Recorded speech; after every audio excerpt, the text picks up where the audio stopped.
இந்த சிகப்பு தண்டு கீரையோட கலரை மட்டும் பாருங்களேன்! அப்படியே கண்ல எடுத்து ஒத்திக்கலாம் போல இருந்துச்சு. நான் கார்டனிங் ஸ்டார்ட் பண்ணதே வகை வகையா கீரை வளர்க்கணும் அப்படிங்கிறதுக்காக தான். ஆனா எனக்கு என்னன்னு தெரியல, அப்படியே ஆப்போசிட்டா காய்கறிகள் நல்லா வருது, கீரைகள் அவ்வளவா வரல. ஏன் அப்படின்னு நான் யோசிக்கும்போது, நான் மண்கலவை கீரைகளுக்குன்னு தனியா ரெடி பண்ணல. நான் மண்கலவை ரெடி பண்ணுறதுக்கு முன்னாடி வீட்ல இருந்த செம்மண் மட்டுமே போட்டு நான் கீரைகள விதைச்சுட்டேன். ஸோ அது ரொம்ப இறுகிருச்சு. அதனால கீரைகள் வரல அப்படிங்கிறது என்னுடைய யூகமா இருக்கு.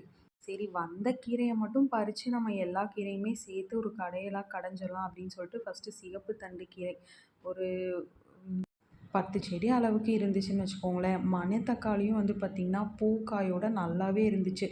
கொஞ்சமான கீரையா இருந்தாலும் அது நல்லா வளமாவே வளர்ந்துருந்துச்சு எல்லா கீரையுமே. ஸோ மணத்தக்காளியுமே எனக்கு இவ்வளோ கிடச்சிருந்தது. அதுக்கப்புறம் சிறுகீரை பார்த்திங்கன்னா, அதுதான் எனக்கு ரொம்ப ஃபெயிலியர். ஃபஸ்ட்டு நான் ரொம்ப எதிர்பார்த்ததும் சிறுகீரை தான். ஆனா எனக்கு வந்தது ரொம்ப கொஞ்சமா தான் வந்திருக்கு. ஸோ இவ்வளோ தான் வந்திருக்கு. ஸோ 3 கீரையுமே சேர்த்து இன்னைக்கு பருப்புல போட்டு கடையல் மாரி கடைஞ்சாச்சு. உண்மையாவே நம்ம வீட்ல கொஞ்சமா கீரை இருந்தாலும், அத சாப்பிடும்போது ரொம்ப மன திருப்தியா இருந்துச்சு. ரொம்ப டேஸ்டியாவும் இருந்துச்சு. பாய்.